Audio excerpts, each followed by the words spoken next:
51 શક્તિપીઠ પૈકીનું એક શક્તિપીઠ પાવાગઢ, જ્યાં જગતજનની માં કાલિકા દેવી સાક્ષાત મહાશક્તિ સ્વરૂપે બિરાજમાન છે.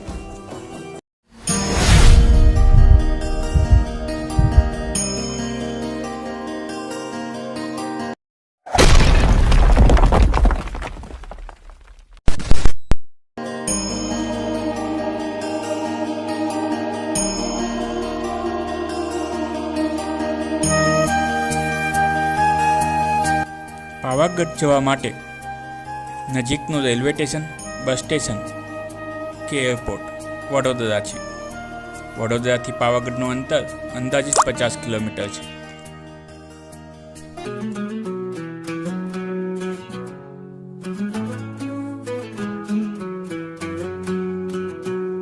ગુજરાતન ધરતી સૌના મન ભાવે, સૂરી મારી તનમાં ભાલે, સૌ બધી ગમાવે. સૂર્ય ઉગે ત્યાં શાંતિનો સંગીત, એક નિર્યાતમાં એ ભળતું ગીત. પાવાગઢથી મહાકાળી માતાના મંદિરે જવા માટે માછી ગામ જવું પડે છે, જે અહીંથી 5 કિલોમીટર જેટલું દૂર આવેલું છે. માછી ગામ જવા માટે સરકારી બસ તેમજ પ્રાઇવેટ વાહન મળી રહે છે. પ્રાઇવેટ વાહનમાં પર પર્સન 30 રૂપિયા જેવું ભાડું હોય છે. મહાકાળી માતાના મંદિરે પહોંચવા 1800 પગથિયા ચડવા પડે છે. જો તમારે પગથિયા ના ચડવા હોય તો સરકાર દ્વારા રોપવેની વ્યવસ્થા પણ કરવામાં આવેલી છે, જેની ટિકિટ 150 રૂપિયા છે. નીચેથી લઈને ઉપર સુધી જ્યાં તમે પગથિયા ચડો ત્યાં પગથિયાની બંને બાજુ દુકાનો આવેલી છે, જ્યાં તમને પ્રસાદી, માતાજીની ચૂંદડી તેમજ ખાવા પીવાની વસ્તુઓ અને છોકરાઓ માટે રમકડા મળી રહે છે.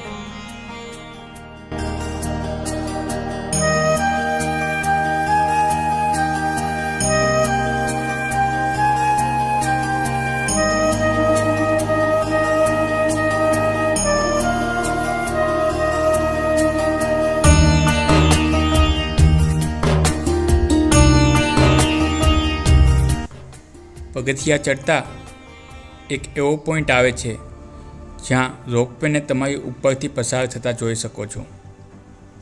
એ ઘણો જ રોમાંચક અનુભવ છે.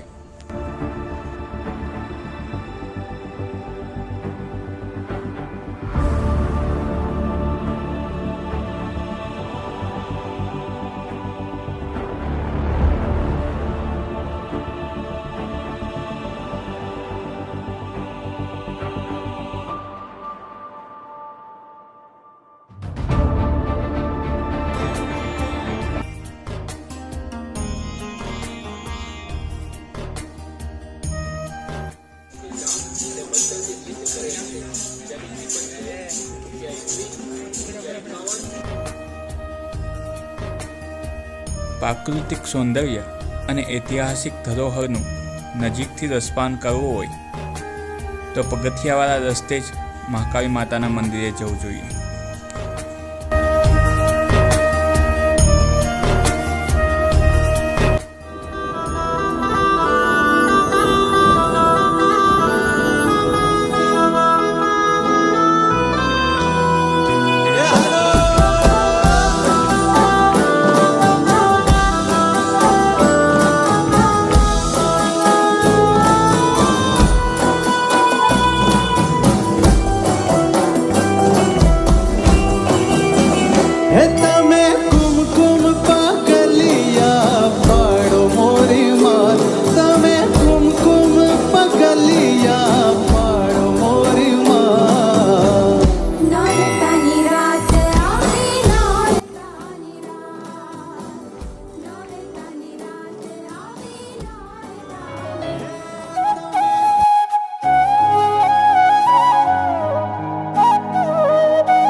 જેમ જેમ તમે ઉપર ચડતા જાઓ તેમ તેમ રસ્તામાં અમુક એવા પોઈન્ટ આવે છે જ્યાંથી તમને અદ્ભુત પ્રાકૃતિક સૌંદર્ય જોવા મળે છે.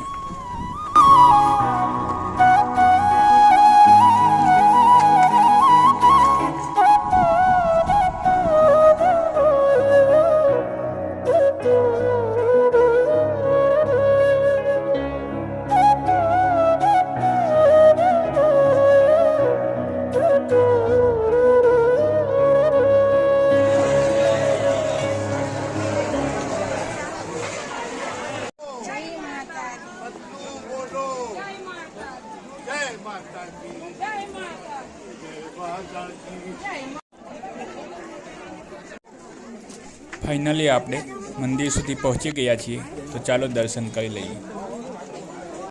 10મી સદીમાં બંધાયેલ આ મંદિર ઘણું જ પ્રાચીન છે.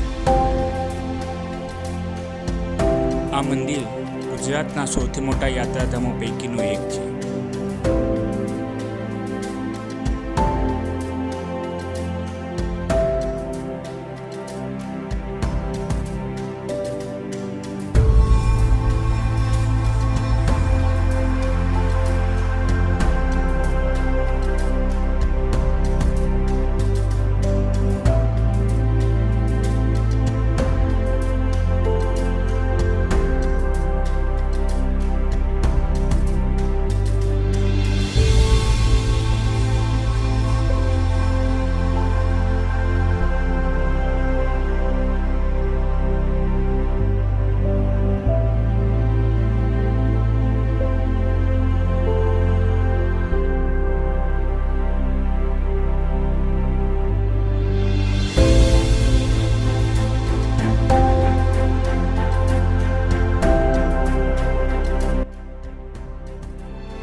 પાવાગઢ ડુંગર ઉપર જેમ જેમ ચઢાણ કરતા જઈએ તેમ તેમ રસ્તામાં અનેક દેવી દેવતાઓના મંદિરો આવેલા છે.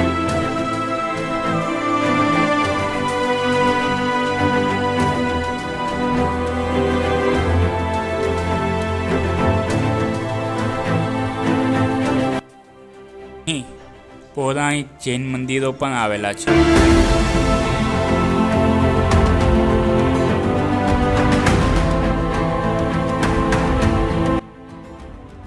તેમજ ડુંગર ઉપર 2 તળાવ પણ આવેલા છે. એક દૂધિયા તળાવ અને બીજું છાસિયા તળાવ.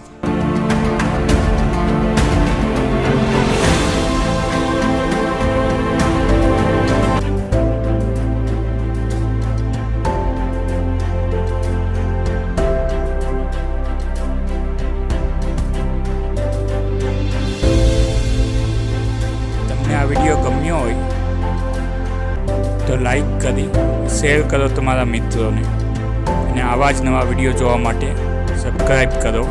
ચાલો મારી સાથે.